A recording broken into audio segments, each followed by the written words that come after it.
former deacon at St. Patrick's Episcopal Church in Broken Arrow, Oklahoma, Murray McComas of blessed memory, was visiting a small Episcopal church in southern Oklahoma.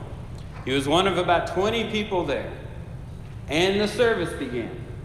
And here came the cross, and here came the deacon with the gospel and the torches for the gospel.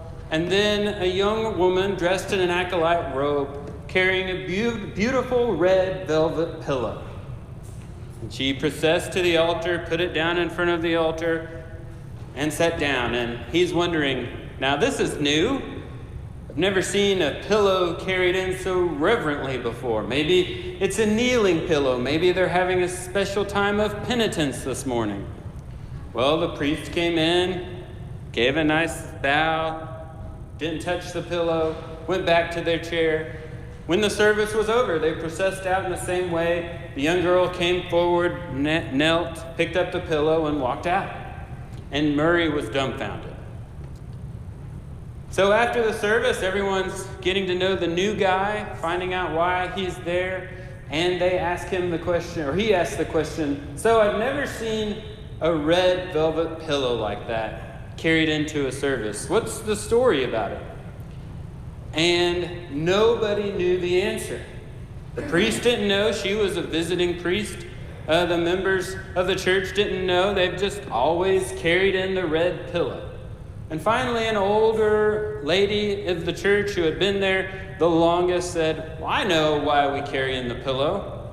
Old Father so-and-so from years gone by had this cat. And it was a good mouser. And it stayed at the church. And every Sunday it would process down with Father when he came down for the service, and it would sit next to him. And then at the end of service, it would process out. It was so adorable. But then it got too old to walk down the aisle. So we thought, let's find a pillow for the cat. So they found a pillow for the cat, and they carried it in. And then one day the cat died. And they decided to carry in the pillow for the cat in honor of the cat. And so everyone's listening, and the priest said, how long ago did this cat die? And she said, 22, 23 years ago. And they took a vote right then and there, no more cat pillow. Just so we are clear, many in the evangelical world think that what we're doing here this morning in our worship service is just one long cat pillow. If you grew up attending any church within the evangelical tradition as I did, then you probably heard the passage that Gary read. You heard it all the time. And if you didn't hear the whole passage, you at least heard this one verse, in vain do they worship me, teaching as doctrine the traditions of men. And the basics of the sermon would go something like this. Those people over there in their fancy church, kneeling and lighting candles and saying creeds and using incense and looking at statues, they believe that all of that pious religious tradition will save them. And the truth is their worship is vain worship because it's just human tradition. And they don't know that what matters is not what you do, but what's in your heart. And then the preacher would finish by saying something like this. It's not enough just to go to church. You have to really want to go to church. And it's not enough to sing to God. You have to be passionate and joyful while you sing. And it's not enough to pray. You have to pour your heart out to God. I know this is true because I heard this sermon 1,000 times and I preached it myself about maybe 20 times.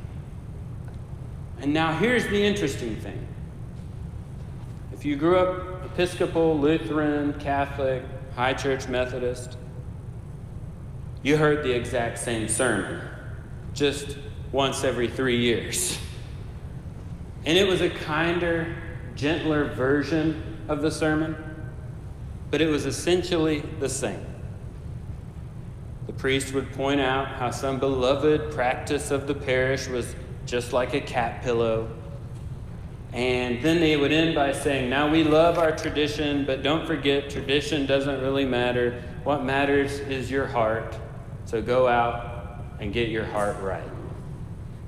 And both of those sermons contain some truth.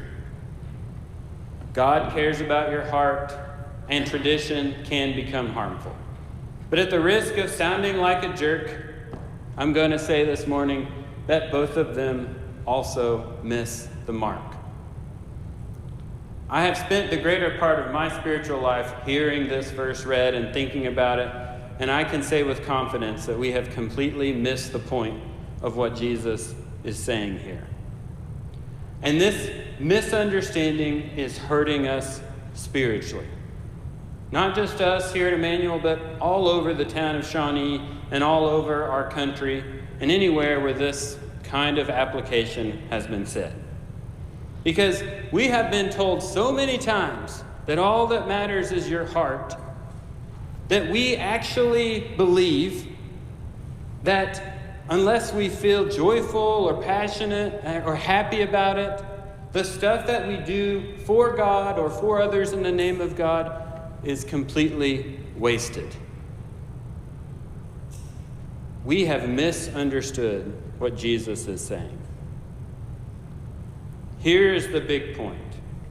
First and foremost, Jesus wants us to do the right thing. And the Pharisees had found a way around that with the tradition, but Jesus still wants us to do the right thing. And God cares less about how you feel about doing the right thing than if you do the right thing. When Jesus was asked, what is the greatest commandment? He said, love the Lord your God with all your heart, soul, mind, and strength. And the second is like it, love your neighbor as yourself. And anyone who has ever been married knows that love does not equal joy and passion all the time. Am I right? Love is about a commitment. And a commitment to do something and be something and stay faithful. It's not about the emotion of it. And in fact, the ancient Jewish idea of the heart is not at all like the modern idea of the heart. When we say heart, we mean emotion. When the ancient Jewish folks said emotion, we're talking about emotion, they said stomach. When they were talking about the heart, they meant the place of the will, the place of decision-making, and desire all rolled up into one. More like what we call our brain, our logic. So imagine you are going to feed the hungry or help someone in need or visit the sick or take food to a shut-in. Do we really believe that God will only honor that work if we're really excited about it? The thing that matters is that we do it. The hungry person, the person in need, the lonely sick person, the person stuck in their home, what ultimately matters to them as well is that we do it. In fact, I would go so far as to say that God honors the faith of the person who doesn't want to do it but still does more than the person who's real excited about it for some reason.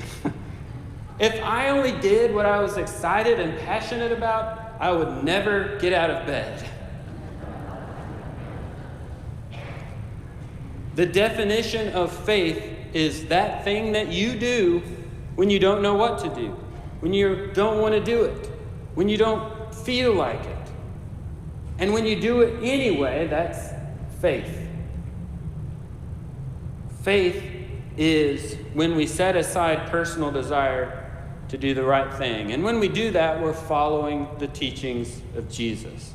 Do you remember the parable of the two sons? The father goes to his two sons and he says to the first, go and work in the vineyard today. And the first one says, I won't do that. And then he later goes. Then he goes to the second son. Go and work in the vineyard today. Yes, Father, I sure will. And then he doesn't go. And then Jesus says, which of the two sons did what the father asked? And they said, the second. We're not just following his teachings, we're following his example. I am 100% sure with confidence that Jesus was not excited or joyful about going to the cross. You don't sweat drops of blood when you're feeling good about it. So right now you might be thinking to yourself, Father Tom is kind of a jerk. I thought Episcopalians weren't into all this guilt. And here he is telling us that God doesn't care how we feel or that we're happy. Well, I have some good news this morning, okay? It is true that God cares most that we love God and love neighbor by our actions. But it's also true that God is not content to leave us miserable, watching us force ourselves to do something we don't want to do our entire lives. God actually made us in an interesting way so that we can grow and change. And if you grew up where I did, they would tell you the way that you grow and change and fix your heart, or in this case your brain, is just by cramming your head full of knowledge. And I promise you that will not work. I have known my entire life how to stay in perfect physical condition, and that knowledge has not helped me one bit. You have to actually do something.